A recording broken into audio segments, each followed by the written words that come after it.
That efficiency, it's like, gotta have it. Like once you have it, you want more of it. You wish all speakers were just that efficient. Damn, it's just good. It's just really, really good. No other loudspeaker that I can recall has probably as much of a love-hate relationship as Klipsch. They are customer favorites, they are fan favorites, they are extremely popular here on YouTube, and yet in audiophile circles or within the audiophile specialty AV press, they're kind of, I don't know, I don't think that they're really well liked or they're well received. And I have always wondered what that was about. And for 20 years that I've been in the specialty AV press, I have never, not one time, reviewed a Klipsch loudspeaker. Well, that is going to change, and change right now. Because today I am bringing you my thoughts on the, well, I don't know, the cult classic, the iconic, the just awesome Klipsch Heresy Mark IIIs. So how did we get here? What is the story behind the Heresy? Well, believe it or not, the Heresy was designed as a center channel speaker. That's right, it was designed to be a center channel to some of Klipsch's larger horn-loaded offerings. We're talking about Klipsch horns, La Scalas, things like that. And when it was designed, a lot of people in the AV space, or I guess just the audiophile or hi-fi space at that time, said building a center channel to go with something like a Klipsch horn or a La Scala was heresy. The Heresy is on its third iteration. Not much has changed from version 1 to version 2 to version 3. It's more of a refinement on, well, what was already rather perfect. So the nuts and bolts of the Heresy 3, since I don't get into specs that much on this channel because I believe in the enjoyment and the experience of listening to music and listening to movies rather than getting obsessive about white papers, what you need to know about the Heresy 3 is that they are $2,000 a pair. They are available in 3 finishes: black ash, walnut, and cherry. And they are a 3-way floor standing speaker despite being only marginally or slightly larger than a large bookshelf. Their 3-way design consists of a 1-inch horn-loaded tweeter, a horn-loaded mid-range, and a 12-inch bass driver. So with all that out of the way, how do the Heresy 3s sound? Well, for starters, if you are not familiar with or if you've never experienced high efficiency loudspeakers before, you're in for a very real treat, maybe even an eye-opening one. In the beginning, loudspeakers were incredibly efficient, which meant if you had a 25-watt tube amp or a 30-watt tube amp, you could blow the doors off your house. Now we've gotten away from that because, well, the industry wants to sell you power. It wants to sell you amplifiers and this and that and the other thing. And, well, there are some pros and cons to, less efficient loudspeakers too. But back in the day, back when the Heresy was first developed, high efficiency loudspeakers were the law of the land. And because of this, the Heresy 3 is a high efficiency loudspeaker itself. And so it doesn't take a lot of power to drive it to satisfying levels. What do I mean by satisfying levels? I am talking about concert, commercial theater levels. This tiny little dynamite can rock. Because of the speaker's efficiency, it doesn't take a lot of power for this thing to get up and dance. And when you are experiencing a loudspeaker that is that efficient, maybe even for the first time, you're going to feel like you're hearing things anew. That doesn't mean that the speaker is necessarily revealing or harsh. This is, I think, a criticism that gets placed upon Klipsch unfairly. And the reason I say this is because at one point in my career, I placed this criticism upon Klipsch unfairly. And that's because up into the point of my first experience with high efficiency loudspeakers, which was probably Zoo Audio and Tecton and things like that, everything that I had heard up until that point was probably at best 90 dB efficient. So going from that to something in the 98, 99 dB efficiency, like the Heresy here, it's a very eye-opening experience. You hear the same nuance, you hear the same articulation at low volumes that you do at high. It's just scaling proportionately to the power, to the volume that you are giving it.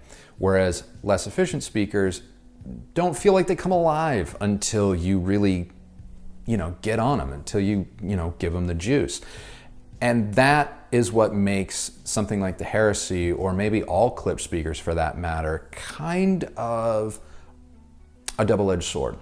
If you're listening to a lot of compressed MP3s of modern day pop music that's mixed for, well, let's face it, it's mixed for your car, or it's mixed for your phone or a pair of Bluetooth headphones, yeah, that music is going to be probably a little bit harsh. But I argue it's going to be a little bit harsh on any system. And the Heresy 3s aren't fatiguing so much as they are exacting. Because it all comes back down to that efficiency. Because they are so efficient, because they take so little to get things so right, you are dealing with a scalpel rather than a sledgehammer. The Heresy 3s aren't revealing in a negative way. They're revealing in the most positive sense of the word. But if you have a bad recording, they're going to let you know. They're going to let you know. And because of this, they're not going to be the most universal loudspeaker you're going to encounter. And they might not even be the most universal loudspeaker in Klipsch's line if you like a wider variety of just source material. And I don't fault that. I don't fault the Heresy 3s for that reason. I think that, they are a more or less specialty loudspeaker. There's something that you seek out. There's something that you want. Can they do hip hop? Can they do hard rock? Can they do jazz? Can they do techno, electronic, things like that? Absolutely. Absolutely. And they sound brilliant doing it. They're freaking fantastic for movies. Watching films in my home through the Heresies, it is just, gets you right in the feels. And that's fantastic. But you have yourself a bad mix, you have yourself a bad remaster, anything like that, they're gonna let you know. They're gonna let you know, and that could potentially change the type of source material that you feed them. And, well, that's okay. That's okay, so long as you understand that that is what you are getting into. Now, getting back to their sound a little bit more beyond just the tweeter, which is extremely airy, extremely extended, and incredibly articulate and fast. Everything about the Heresy is just fast. It's just instant, just like that, instant. But getting back to the sound, that mid-range, that horn-loaded mid-range that the Heresy 3 has, is absolutely infectious. It just is. And it is probably one of the closer facsimiles to an acoustic live singer being in your room that I've probably ever heard. And that is one of the things that I found the most compelling about this loudspeaker, is that dialogue, vocals, just the human voice was so pristine and clear and inviting. And I really didn't expect that because, well, admittedly, when I decided to review these speakers, I had 20 years of bullshit in my head about, oh, Klipsch, it's like an ice pick in the ears, and it's just volume. They don't do nuance. They can't do this and that is, well, it's bullshit. It just is, because there's a lot right here. Yeah, it's efficient, and yeah, it can play really loud, and yeah, it's not gonna like all source material or all source components, but you get the mixture right, and it's not hard to get the mixture right. You don't have to be an expert here, but you get it right. Ooh, there's a lot to like. Now, as for the bass, I'm not gonna lie. It doesn't go very deep. It does not go very deep. I'm gonna guess I didn't take out measurement tools and measure it in my room, but I'm gonna guess you're gonna feel you're gonna get solid bass down to about 50 hertz. So if you are a bass head, you want to really have some punch, you're gonna wanna mate it to a subwoofer. That isn't to take anything away from the low frequency performance of the Heresy 3s. What it does have is incredibly fast and articulate, not unlike its tweeter, and mid-range, which makes it overall, top to bottom, within the confines of what it can do, one of the finer, faster, more refined, and wholly enjoyable dynamic loudspeakers I've encountered in a very, very long time. And another thing about the Klipsch Heresy 3's performance that I want to point out, and again, I'm not a loudspeaker designer. I know my way around a loudspeaker. I've even consulted on the creation of a few, but I'm beginning to think that there's something to this mounting a loudspeaker or the placement of a loudspeaker being low, angled upward. Because this is the second speaker now in a row that I've reviewed where the placement has been below the conventional wisdom, firing upward at you at an angle as opposed to being perfectly in line like tweeters at ear level. And I have to say, I'm kind of digging this design, and I'm kind of digging this theory, this mentality about loudspeakers, because, well, it just makes the soundstage so much more of a three-dimensional or 360-degree experience as opposed to a more linear one. Now, I've heard sound stages on a linear level that are very well defined, very nuanced, very wide, exceeding the boundaries, the outside boundaries of the speakers themselves, things that are very deep, that just seem to just keep going back for days. But because of their upward rake, they sit at that kind of angle. Because of their upward rake, the Heresy 3s have a soundstage where sound, when mixed properly, kind of travels up and over you as well. And it puts you much more in a concert hall type space, as opposed to, I don't want to say as opposed to a nice mastering space, but it just feels like you're much more involved, much more immersed and in the sound as opposed to watching it from afar. I just finished watching Avengers, the first part of Infinity War in preparation for Endgame, and holy just wow.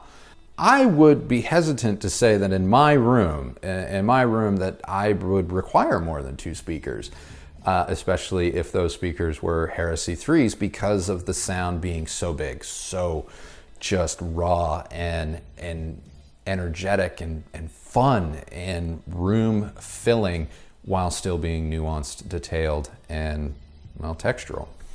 So if everything is mixed properly, everything was recorded properly, you're just in for an experience probably that's going to blow your mind. And the fact that they do this in a form factor that I feel is so much more appealing to today's smaller living spaces, with a finish that is very, I'm going to use the dirty word lifestyle, because they don't attract as much attention to themselves as the JBL L100s did with the big orange grills, but they do look the part of furniture grade sculpture. They're not these big, ugly black boxes, covered in socks that you just like, well, yeah, that's another speaker. They are conversation pieces. They are the type of speaker that you can put a record on, make some dinner, have some drinks with friends, and they don't feel like they're trying to steal your attention away. And that's such a cool thing, and that's something that I cannot stress enough, that I began to experience, with the JBL L100s, that I just feel like the Klipsch Heresy 3s take to that next level because of, well, they're shorter, lower stature, they're slightly more upward rake, and just that horn-loaded tweeter and mid-range and that efficiency. That efficiency, it's like, gotta have it. Like once you have it, you want more of it. You wish all speakers were just that efficient. Damn, it's just good. It's just really, really good. I don't want to gush, or I am gushing, which means I'm going to get a ton of comments from people, paid advertisement and all that. So what sucks? So what sucks about the Heresy 3s? Well, their efficiency. Their efficiency sucks. Because they're so efficient, some of my favorite recordings aren't so hot. And a lot of modern pop music mixed for cars, mixed for cell phones, mixed for earbuds, it's just not going to sound good. It's just not. It's just not. Unless you've got some serious digital components or a really nice vinyl rig, some of it might actually sound a bit like ass. I didn't encounter this too much. I don't know. I don't listen to a lot of brand new music. I listen to a lot of music that I've always listened to for the bulk of my life, and because of that, I happen to know that it doesn't suck. But yeah, there were a few instances where I was listening to some tracks through Google Music or Spotify, even in the background, that I was like, ooh. But again, I don't fault the Heresy for this. I don't. It's not Klipsch's fault that music is being made to a lower standard, because Klipsch is not making their loudspeakers to a lower standard. It's just music is being produced more and more by people that either A, don't really know how to do it, or B, to sound good in earbud headphones. And well, that's great for earbud headphone users. Not so great if you have a really nice two-channel system like I do, or as I'm assuming many of you do have. And so this criticism of the Heresy 3s I can levy against a lot of different loudspeakers. So it's not exclusive to the Heresy. It is just something that you need to be aware of. Another thing, because of its high efficiency, the Heresy 3s, and this is going to go for all high efficiency loudspeakers, if your components are noisy, have a higher signal to noise ratio, or just kind of a higher noise floor, maybe you have a ground loop hum issue, speakers like this, they're going to be like shedding a spotlight on that problem.